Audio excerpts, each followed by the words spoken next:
Communication, marketing, recrutement. Vos besoins ont des solutions vidéo avec Décideur TV, le studio.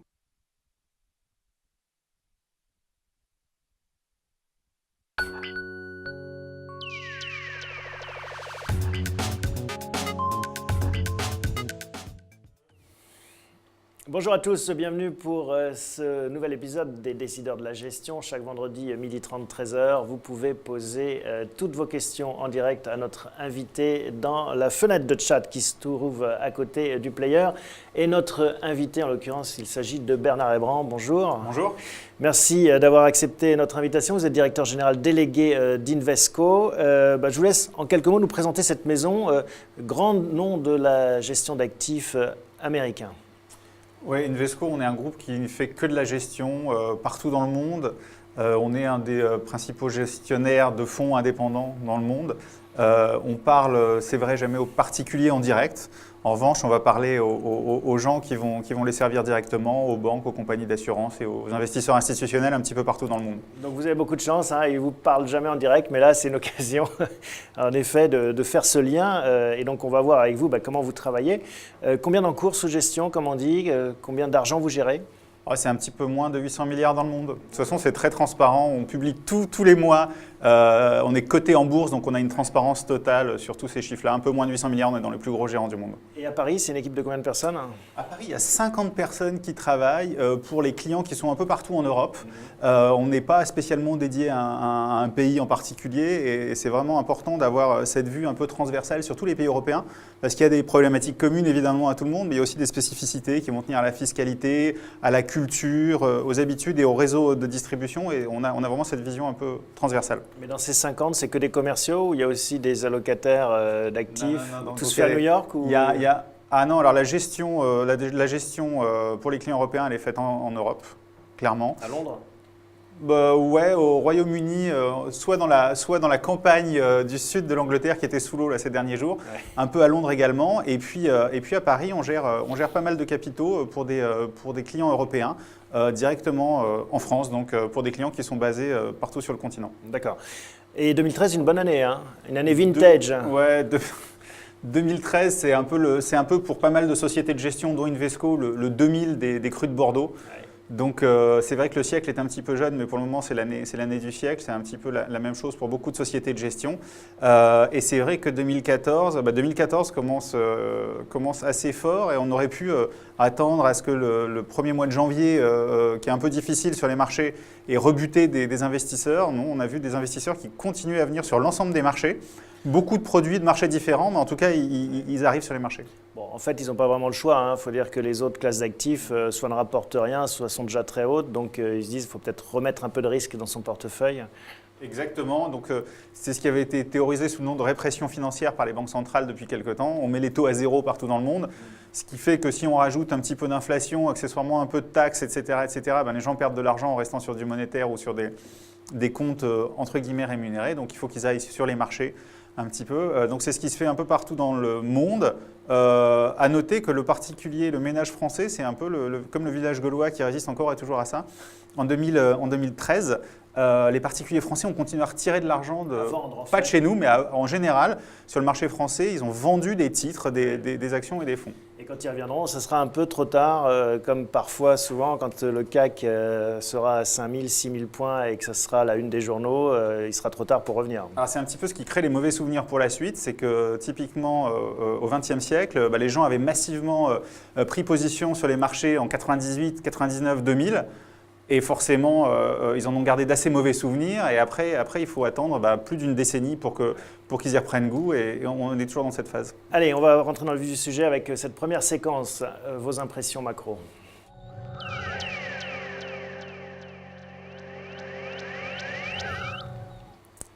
Alors, avec une actualité qu'on peut résumer de la façon suivante, mais je parle sous votre contrôle. On a une zone euro qui est toujours un peu embourbée, une Chine qui ralentit, et puis les États-Unis qui semblent aller bien. Est-ce que c'est correct, ce paysage que je décris ? Ce sont les grandes lignes avec un certain nombre de nuances. Alors les États-Unis, les chiffres de croissance et le niveau de chômage qu'ils affichent, vu de chez nous, ce serait absolument paradisiaque et inespéré. Vu de chez eux, c'est quand même une des reprises les plus molles qu'ils aient jamais connues en un siècle. La croissance, c'est pas du tout ce dont ils avaient l'habitude en temps de reprise. Le chômage, effectivement, il est faible à notre échelle. Mais il ne faut pas oublier que le chômage, c'est quoi? C'est un nombre de gens qui déclarent rechercher du travail. Or, depuis les 5, 6, 7 dernières années aux États-Unis, en fait, la population active s'est contractée, c'est-à-dire qu'il y a un certain nombre de gens, il y a même des centaines de milliers de gens qui sont carrément sortis de la population active. Qui renoncent même à s'inscrire pour être dans cette démarche. Qui renoncent à s'inscrire, qui n'essayent même plus d'aller chercher du travail. Ça ne veut pas dire pour autant qu'ils n'en trouvent pas, peut-être qu'ils font des petits boulots par ailleurs. Alors voilà, on a ce système aux États-Unis où on cumule les petits boulots, etc. etc. Si on prend le problème d'une autre manière, le stock d'emplois qui est occupé aux États-Unis, en fait, est pas tellement différent de ce qui pouvait être avant la crise. Donc, en fait, les autorités, la Banque centrale est tout à fait consciente de ce sujet-là et c'est une des raisons pour lesquelles ils n'ont pas mis le pied sur le frein encore, ce qu'ils auraient pu faire au vu du taux de chômage en tant que tel. Ils savent qu'il y a quand même beaucoup de trompe-l'œil dans tout ça aux États-Unis. Est-ce que ça veut dire aussi qu'on a une espèce de changement massif qui arrive et qui est aussi l'objet de l'actualité de la semaine, hein, Facebook qui rachète WhatsApp pour cette somme colossale de 19 milliards de dollars. On rappelle que c'est 55 personnes.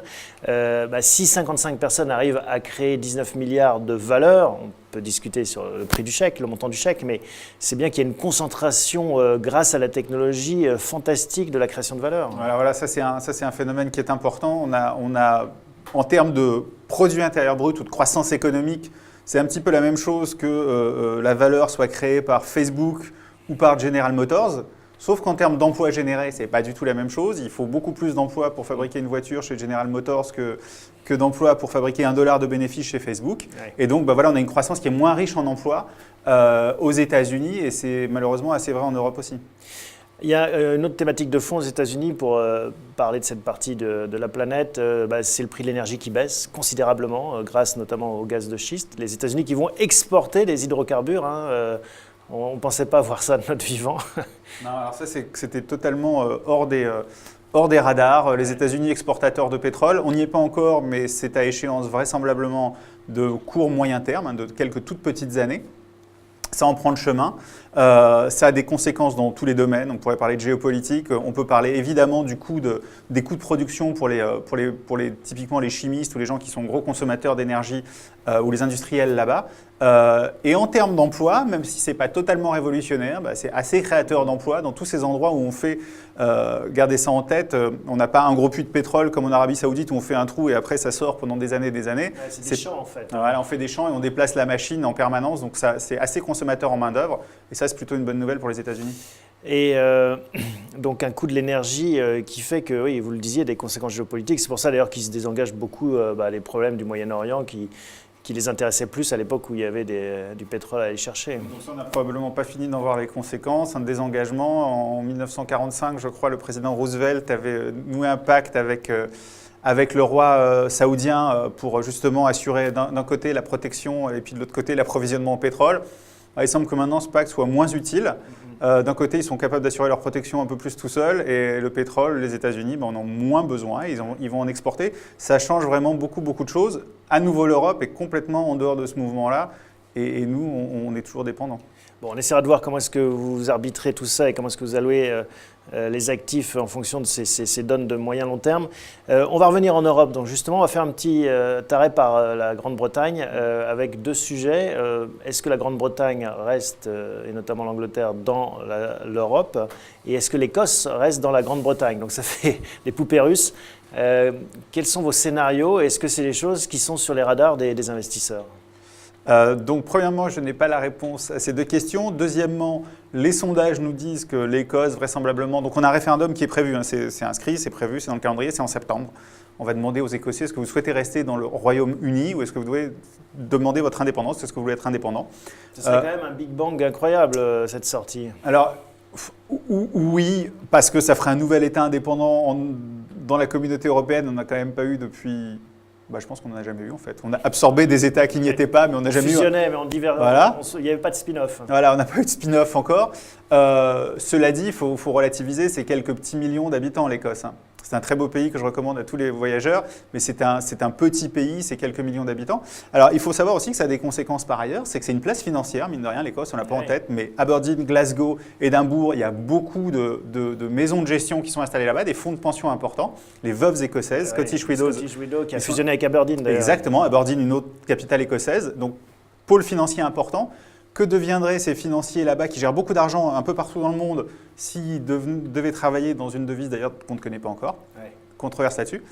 Et puis aussi l'industrie pétrolière. Bitcoin, c'est possible qu'ils adoptent le Bitcoin. Et l'industrie pétrolière et gazière qui est majeure en Écosse avec toutes les questions, mais à qui est le bout de mer qui est en face de nous? Où s'arrête l'Angleterre, où commence l'Écosse, etc. Est-ce que l'industrie financière écossaise se délocaliserait? Alors pour aller où? À Londres? Parce que si Londres sort de l'Europe aussi et se retrouve avec le même problème, là aussi on a des problèmes en cascade. Un internaute nous demande quelles sont les conséquences économiques pour l'Écosse. Ça serait bien, pas bien? Parce qu'en France aussi, on peut élargir le débat. On a ce débat qui arrive par la bouche de certains hommes ou femmes politiques en disant on serait mieux chez nous, indépendant finalement de l'Europe. Et on va avoir des élections européennes bientôt. Ouais. On a effectivement, c'est un phénomène, je ne sais pas comment appeler ça, l'indépendantisme, le séparatisme, qu'on voit en Catalogne, l'isolationnisme, oui. qu'on voit en Catalogne, qu'on voit en Flandre, en Belgique, etc., etc. Même à l'échelle d'un pays, quand l'extrême droite ou certains à gauche proposent de lutter contre Bruxelles, on a un peu ce réflexe. Bon, ça en fait, ce que donne une devise pour un pays, on sait bien, on avait ça il n'y a encore pas si longtemps que ça, on a eu des devises, le franc français, le Deutschmark, le franc belge, etc., jusqu'à il n'y a pas si longtemps que ça. Bon, on sait ce que ça donne des attaques monétaires régulières qu'on connaît, des dévaluations compétitives qui ne marchent pas, de l'inflation, de la désinflation, etc. Donc c'est très compliqué, Bon, plus globalement, la zone euro, donc une croissance molle, c'est le moins qu'on puisse dire.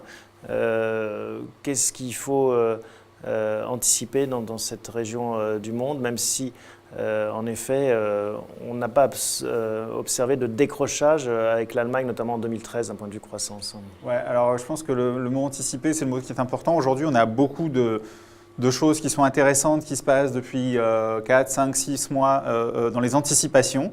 C'est-à-dire que les indicateurs avancés, comme on les appelle, ou les indices des directeurs d'achat, comme on peut les appeler aussi, on voit qu'ils expliquent que les carnets de commandes des sociétés en zone euro et en Europe en général se remplissent. On est en phase d'expansion de l'économie. Alors ça, on ne le voit pas dans les chiffres de croissance en tant que tel. Les chiffres endurent. Le PIB, il n'est pas en croissance franchement flamboyante. Au niveau micro, c'est-à-dire que les carnets de commandes des entreprises, des acteurs micro commencent à se remplir. Normalement, ça devrait être le premier pas vers un début de croissance. Les carnets de commandes se remplissent, on vers produit. L'investissement, mais qui n'est pas là, l'investissement. Alors voilà, l'investissement, d'une part, il n'est pas là, d'autre part, il est au plus bas depuis des décennies et des décennies. On a aujourd'hui, et ça c'est vrai aussi aux États-Unis, en Europe, c'est vrai dans beaucoup de pays, on a des sociétés en fait qui ont beaucoup tiré sur tous les coups, qui travaillent vraiment en flux tendu au maximum de leurs possibilités. Aujourd'hui, elles n'ont pas besoin de renforcer leur capacité d'investissement, leur investissement et leur capacité de production parce que la demande est encore naissante et encore faible. Ce sera peut-être d'ailleurs une bonne nouvelle pour les bénéfices des sociétés cette année. Mais à ce jour, on est toujours dans l'attente de ça, avec aussi en garder en tête que éventuellement en France, mais surtout en Espagne, en Italie, même si on a vu les taux d'intérêt auxquels les États s'endettent qui baissaient, on sait que les taux d'intérêt auxquels les sociétés, en particulier les PME italiennes, espagnoles, portugaises s'endettent, eux sont très élevés, sont beaucoup plus élevés et n'ont pas en fait baissé. Les corporate bonds, ils ne sont pas Alors les corporate bonds, en fait, les PME espagnoles ne peuvent pas émettre sur le marché, c'est plutôt les grosses sociétés. Donc les PME du sud de l'Europe, disons, y compris françaises, elles vont voir leur banquier. Et en général, leur banquier, qu'est-ce qu'il faut qu'il fasse? Il faut qu'il renforce sa solvabilité et donc il prête de manière très modérée. Et donc on a ce problème d'investissement qui est là, probablement lié au crédit bancaire en général. Alors, on finit ce tour d'horizon un peu macro, ce tour de la planète, la Chine, petit ralentissement aussi. Alors la Chine, il y a vraiment deux sujets. Il y a le ralentissement effectivement qu'on voit, qui à la limite pourrait être assez sain, parce qu'on ne peut pas marcher à 10% par an pendant une éternité. Ce qui est en fait peut-être plus préoccupant en général pour l'ensemble des économies et des marchés financiers dans un premier temps, c'est le problème de la finance de l'ombre, le shadow banking, dont on a commencé à voir, ça a fait assez peu de bruit je pense en Europe, mais on a commencé à avoir 2 craquements assez majeurs en un mois. C'est-à-dire que vous avez… en fait, le principe, c'est que vous avez… Les banques ne prêtent pas, on a un crédit qui est contrôlé, qui est serré. En revanche, vous avez des sociétés qui peuvent être de tout type, qui se créent et qui vont, disons, gager des crédits qu'elles vont octroyer sur des actifs réels. Il y a un marché parallèle du crédit, en fait. Exactement. Et qui est hors bilan, en fait. Et qui est complètement hors bilan, qui est non réglementé, et qui est compliqué en plus à quantifier pour tout le monde. Ce qu'on voit, c'est que ces banques de l'ombre, elles vont prêter 2 fois, 3 fois, 4 fois, 5 fois la taille de leurs avoirs. Donc le levier en fait augmente. Et puis à un moment, quand il faut rembourser ce qu'elles ont emprunté, elles ne peuvent plus. Ce serait un subprime à la chinoise. Alors c'est un subprime à la chinoise. On a vu parmi les plus gros fonds de l'ombre être en quasi défaut de paiement sur les dernières semaines. Et à chaque fois, on a un investisseur mystère. Et c'est vraiment le terme qu'on ne connaît pas. C'est l'État en Chine souvent l'invité mystère. En tout cas, je vous promets que ce n'est pas moi. Un investisseur mystère, ça a été présenté comme ça. Ils n'ont pas donné le nom de l'investisseur. Un investisseur mystère a dit voilà, on nous a réinjecté du capital, on est reparti. Bon, alors ça, ils peuvent le faire 1 fois, ils peuvent le faire 2 fois. Est-ce qu'ils vont pouvoir le faire longtemps? On voit qu'il y a besoin de calmer un peu ce crédit de l'ombre dans ce pays-là. C'est plutôt ça qui est inquiétant pour le moment. Très bien, on va passer à la réalité micro.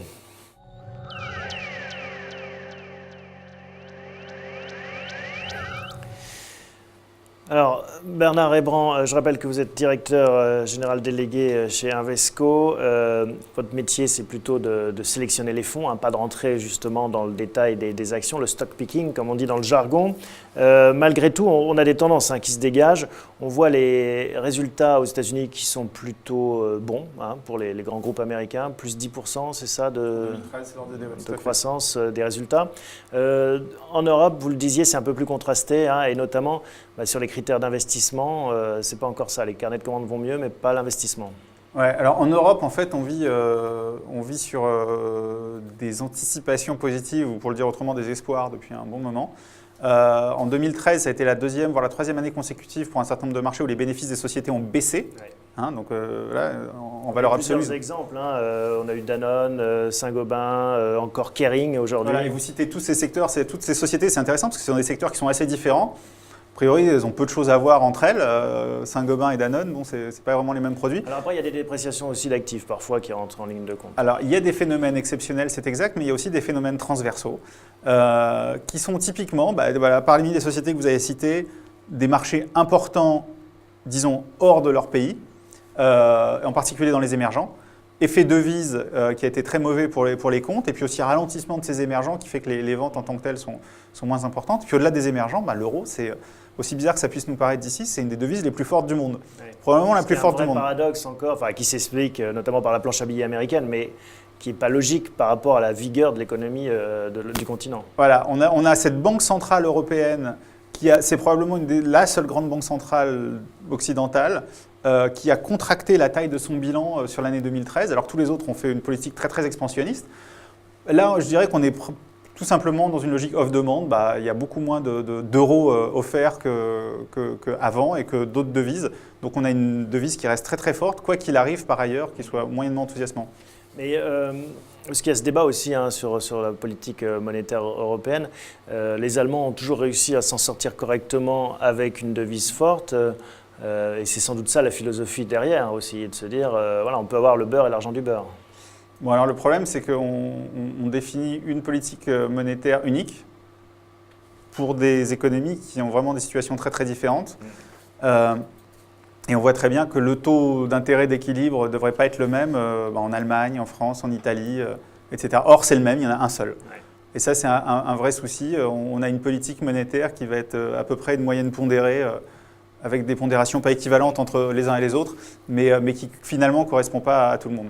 Alors, pour revenir sur les résultats des entreprises, en effet, pendant longtemps, on se disait, ces grands groupes, et notamment les valeurs du CAC, par exemple, les plus grandes entreprises de France, pour parler du pays, ont de la chance parce qu'elles peuvent aller capter cette croissance, même si dans la zone euro, on n'a pas beaucoup de dynamisme, elles peuvent aller capter cette croissance dans les pays émergents.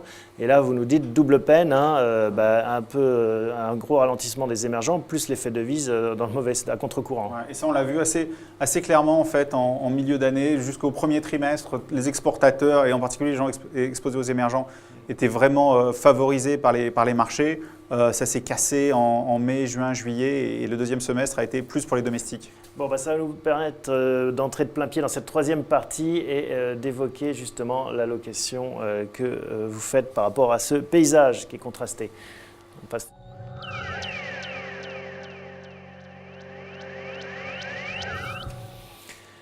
Cette rubrique stratégie et gestion pour voir justement les enseignements que vous tirez de ce paysage. On l'a vu macro, micro, en termes d'allocation d'actifs. Vous nous dites, voilà, les exportateurs souffrent. Et qu'est-ce qu'on fait alors concrètement quand on doit placer son argent? On l'a dit tout à l'heure, les actions, c'est aujourd'hui un des rares placements rémunérateurs tout simplement. Et c'est pour ça que ces marchés ne baissent pas. On voit qu'il y a des tentatives de temps en temps de correction quand il y a une inquiétude. Bon, mais ça va jamais bien loin et puis ça repart. La dernière baisse entre guillemets importante, c'était en mai-juin dernier. Mais ça n'a pas été non plus très important. Même au début de l'année, on est passé en dessous de la ligne de flottaison, voilà, on devient 4, positif. 5, 6%, c'est quand même assez modéré. Il y a des flux de capitaux qui continuent à rentrer en permanence et tant qu'il n'y aura pas une grande frayeur massive, on ne voit pas trop ce qui peut les freiner. Donc, qu'est-ce qu'on fait concrètement en termes d'allocation? Alors, c'est vrai Comment vous y prenez, vous? On n'a pas de boule de cristal, mais on sait que si on achète quelque chose qui n'est pas cher, on a moins de chances de faire des grosses bêtises que si on achète quelque chose qui est très cher. Ça veut dire la zone euro? Ça veut dire, par exemple, la zone euro. L'Europe, c'est un des marchés les moins chers du monde. En général, ça rapporte du dividende. On en a parlé tout à l'heure, on n'attend pas de miracle de la croissance économique en Europe. C'est la rente, quoi. Imaginons, alors ça peut être plus que la rente, c'est là où il faut toujours penser aux ordres de grandeur. Imaginons qu'on a une croissance entre 0,5 et 1,5% en Europe. Ce ne serait pas grandiose, mais bon voilà, imaginons ça, c'est crédible disons. Ça pourrait tout de suite se traduire entre 2, 2,5, 3% de croissance des chiffres d'affaires pour les sociétés. Et ça, étant donné les leviers opérationnels de toutes les sociétés cotées en Europe qui sont vraiment tendus, les coûts sont au plus bas, ça va assez vite se traduire en résultat net final dans des choses qui sont aux alentours de 9, 10, 11%. Et ça, ce serait très bien, ce serait vraiment de beaux résultats. En particulier, ça changerait par rapport aux 2-3 dernières années de baisse des résultats. Un peu plus tôt dans l'émission, on parlait de cette évolution, cette rupture, cette révolution qu'apportait la technologie, ce coût de l'énergie qui bossait notamment aux États-Unis. Il y a deux écoles, ceux qui pensent que la croissance, c'est des cycles et qu'on est dans une phase baissière et que ça va remonter sans qu'on ait rien à changer. Puis d'autres qui vous disent, non, on change complètement de système, il faut réinventer les business models, il faut réinventer, prendre en compte ces nouveaux paramètres et rien ne sera plus jamais comme avant. Vous vous situez dans quel camp ? Bon, on a mentionné tout à l'heure un secteur qui est la technologie. Alors là, qui se trouve majoritairement coté aux États-Unis. Effectivement, le Nasdaq, si on le reprend aujourd'hui, il est peut-être à entre 10 et 20% de son plus haut de 2000. Ça peut faire frémir. Oui, et arrêtons-nous là-dessus. Sur Facebook, qui paye 19 milliards, cette entreprise WhatsApp de 55 employés. Voilà. Comment est-ce que vous réagissez quand vous voyez ce titre ? Premièrement, j'ignore si c'était une bonne idée pour Facebook d'avoir payé ce prix-là pour cette société-là. J'en sais rien. En tout cas, les marchés disent oui. Hier, à Wall Street, l'action Facebook gagnait encore 2%. Il faut quand même garder en tête qu'aujourd'hui, les sociétés du Nasdaq, au contraire de ce qu'elles étaient il y a 15 ans, typiquement, si on prend Facebook ou les Google ou les Microsoft, etc., ce sont des vraies sociétés qui font des vrais bénéfices, qui ont beaucoup de cash dans leur bilan, ce qui n'était pas du tout le cas il y a 15 ans. Alors après, elles prennent des décisions d'investissement qui sont plus ou moins, avec lesquelles on peut être plus ou moins d'accord. Là, le marché a applaudi WhatsApp. On n'est pas du tout dans la situation d'il y a 15 ans. On est sur des sociétés qui sont solides et qui font des vrais bénéfices et où il y a de la croissance. Et cette croissance, elle arrive à se maintenir, y compris avec des croissances économiques qui sont quand même très faibles. Et ça c'est une opportunité pour le moyen long terme. Encore sur le secteur de la technologie. Oui, tout à fait. Donc, en général. L'Europe. Qui se trouve être largement aux États-Unis, mais il n'y a pas que ça. Il faut savoir qu'en Asie, il y a un certain nombre de maisons technologiques. Enfin, si on cite Samsung, c'est tout simple, mais ça se paye à peu près rien. Et il y a beaucoup de croissance encore sur Samsung à venir et qui n'est pas dans les prix. D'accord. Quel autre secteur vous intéresse ? Alors complètement à l'autre extrémité, on a aussi des parts de portefeuille qui ne sont pas neutres sur le secteur de la santé. Et je dis à l'autre extrémité parce que c'est vraiment un secteur traditionnel, mais on n'est pas dans une situation oligopolistique, mais une situation où les pharmaceutiques sont assez peu nombreuses dans le monde. et où la demande structurelle, d'une part, dans nos pays à nous, on a des populations qui vieillissent, donc plus consommatrices de santé. Et puis, on a de plus en plus de gens dans le monde qui n'avaient pas accès à la santé, qui commencent à y avoir accès maintenant. Et donc, on a ces bénéfices qui continuent à être très, très forts dans ces sociétés-là. Et nous, on est pas mal positionnés là-dessus, effectivement. À propos de technologie, Marivé demande quelles conséquences pour Twitter. C'est une référence à Facebook. Est-ce que le fait que on peut craindre qu'en effet ça valorise ou que ça dévalorise l'un ou l'autre? A priori, ce qu'on voit pour le moment, c'est que ces valos sont plus ou moins toutes tirées en même temps vers le haut. C'est-à-dire qu'il y a un grand boom, l'Internet, c'est les réseaux sociaux, et voilà, tout ça monte ensemble. Voilà, donc il y a vraisemblablement, il faut garder en tête, la question est importante parce qu'il faut garder en tête qu'il y a évidemment des exagérations qui se passent dans ces moments-là, c'est clair et net.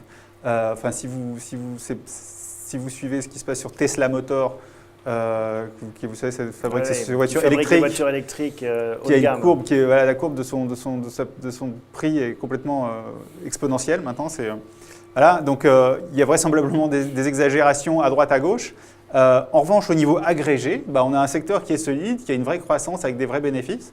Donc on a des vraies raisons de le payer. On va passer tout de suite à vos conseils, à vos recommandations.